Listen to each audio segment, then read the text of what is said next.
पर चीनी के साथ कर लेते हैं, जिसमें काफ़ी तरह की खबरें हैं और उन सबसे ऊपर ये है कि यहाँ पर कई मिलों ने क्रशिंग करनी ऑलरेडी बंद कर दी है। अंतर्राष्ट्रीय बाजारों में भावों में तेज़ी देखने को मिली है और यहाँ पर जो एक्सपोर्ट्स हैं उसके नंबर्स हमने काफ़ी मिनिमल अब भी बनते हुए देखे हैं।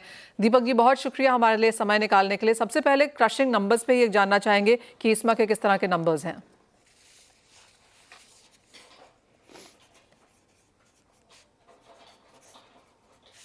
दीपक जी, आपको मेरी आवाज आ रही है? आवाज? Hello hello. हाँ जी दीपक जी, आपको मेरी आवाज आ रही है? आ रही, मुझे आपकी आवाज आ रही है मनीषा जी। हाँ जी दीपक जी, सबसे पहले जो इस्मा के लेटेस्ट नंबर्स हैं वही जानना चाहेंगे। कितनी मिल्स अभी भी क्रश कर रही हैं वन, और जो सप्लाईज है या फिर क्रॉप प्रोडक्शन है उसको लेकर क्या कोई रिवीजन है? जी मनीषा जी नमस्कार। अभी तक जो 15 फरवरी का डेटा है उसके हिसाब से लगभग 461 मिल्स अभी भी ऑपरेट कर रही हैं और अभी तक 197 लाख टन का प्रोडक्शन चीनी का हो चुका है, जिसमें यूपी लगभग 65 लाख टन है, महाराष्ट्र लगभग 69 लाख टन है और कर्नाटका लगभग 36 लाख टन है। और अभी तक जैसे मैंने बताया, आपने सही बोला कि कुछ फैक्ट्रियां बंद हो गई हैं, बट ये एक्सपेक्टेड था क्योंकि इस बार हमारा थोड़ा केन अवेलेबिलिटी कम है और जिस हिसाब से अभी हमारी क्रशिंग चल रही है तो हमें लगता है कि जो हमारा एस्टीमेट था लगभग 272 लाख टन का, जो शुगर का नेट प्रोडक्शन का एस्टीमेट था, वो अचीव होता दिख रहा है। Okay, so 272 lakh ton as of now achieve होता हुआ नजर आ रहा है। एज ऑफ नाउ अंटिल अभी तक के नंबर्स अगर हम दीपक जी देखें तो ये पिछले साल से कितना कम है? पिछले साल इसी वक्त लगभग 15 फरवरी में लगभग ये 224 लाख टन था, तो लगभग ये 26 या 27 लाख टन कम है अभी तक। बट इसमें मैं ये भी बोलना चाहता हूँ कि अभी जो उत्तर प्रदेश में हमने देखा, क्योंकि क्रश रेट जो यूपी में है वो पिछले साल से बेहतर है और अभी क्योंकि शुरू में रटून का हार्वेस्टिंग हो रहा था, अब जो प्लांट केन की हार्वेस्टिंग हो रही है तो उसमें जो हमने सुक्रोज परसेंटेज देखा है, जो रिकवरी है वो बेहतर दिख रही है और वो कहीं हद तक जो शुरू में जो रिकवरी कम थी उसको कॉम्पनसेट करेगी। और जहाँ तक महाराष्ट्र और कर्नाटका का सवाल है, अभी तक लगभग 58 फैक्ट्रीज बंद हो चुकी है, बट पिछले साल ये लगभग 22 बंद हुई थी अब तक। लेकिन यहाँ पे ये भी देखने वाली चीज़ है कि कुछ साउथ कर्नाटका में लगभग कुछ मिलें होती हैं, 10 या 12 मिलें, जो कि स्पेशल सीजन में रीस्टार्ट होती हैं जून जुलाई में, जून से सितंबर तक में। तो ये अभी तक का डेटा है। और अगर पिछले साल से हम लोग इथेनॉल डाइवर्जन देखें, अभी तक हमारे पास 31 जनवरी तक का डेटा है, तो 31 जनवरी तक लगभग 14 लाख टन डाइवर्ट हो गया है, जबकि पिछले साल 31 जनवरी तक लगभग ये 8 लाख टन था। तो इसमें हम लोग डाइवर्जन भी देखेंगे।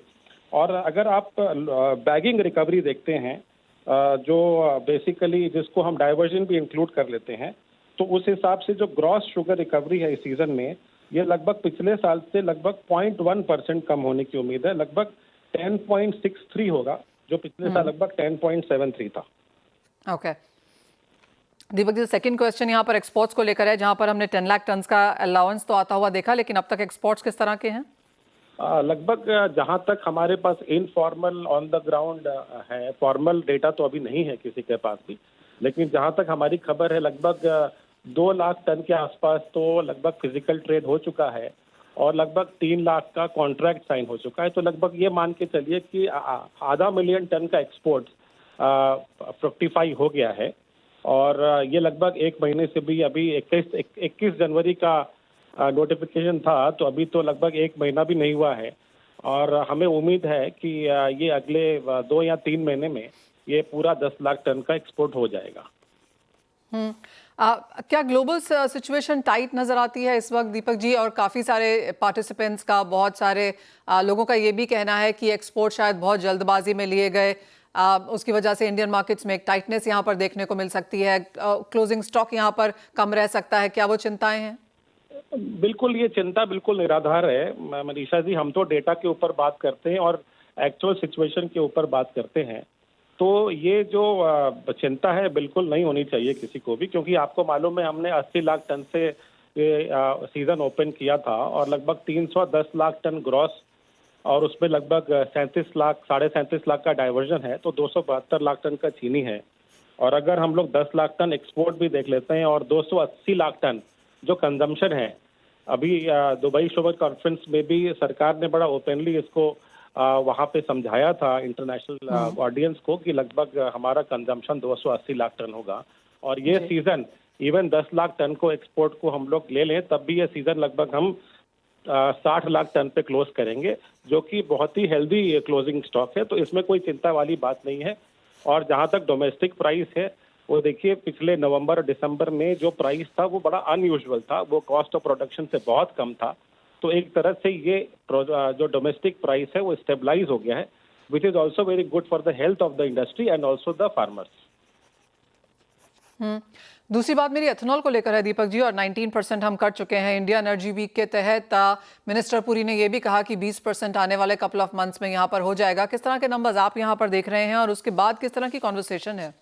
नहीं, बिल्कुल 20% तो हो जाएगा, बिल्कुल मंत्री जी ने बिल्कुल सही कहा है। और हमारा इथेनॉल ब्लेंडिंग प्रोग्राम जो एक सरकार का बहुत अच्छा स्कीम था और जिस तरह से उन्होंने इंडस्ट्री को सपोर्ट किया, तो 20% बिल्कुल हो जाएगा।